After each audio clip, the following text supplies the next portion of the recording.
Pourquoi une mission sur la judiciarisation de la société française? Parce que il y a beaucoup de tensions dans notre société à cet égard. Je pense à une première tension entre le monde politique et les juges. Le monde politique, en 2021, se méfie des juges et les juges se méfient du monde politique. C'est totalement malsain, incompréhensible et nous devons trouver des éléments de dialogue. Deuxième élément de tension, entre les règles européennes et les règles nationales.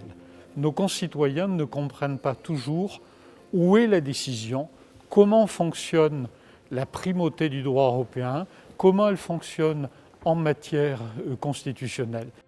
Il y aura au mois de janvier, au mois de février, de nombreuses auditions, des auditions avec des professeurs de droit, des auditions avec des juristes, avec des responsables des grandes juridictions de notre pays pour justement essayer de bien comprendre ce qui est du ressort du pouvoir judiciaire, ce qui est du ressort du pouvoir législatif, jusqu'où la jurisprudence ne fait pas loi, mais s'inspire de la loi qui a été initialement votée des parlementaires.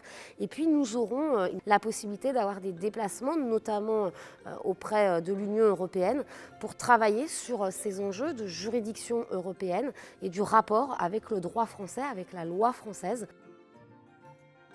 Il y a également des choses qui existent et qui ne sont pas utilisées. L'article 88.6 de la Constitution, l'une des deux chambres, prenons l'exemple du Sénat, a la possibilité de déférer une décision européenne, un règlement ou une directive, directement devant la Cour de justice. C'est-à-dire qu'en matière d'application du principe de subsidiarité, nous pouvons aller beaucoup plus loin que nous ne le faisons actuellement. En résumé, nous souhaitons reconstituer, retrouver une meilleure régulation entre les juges et le Parlement, entre les juges et la société civile.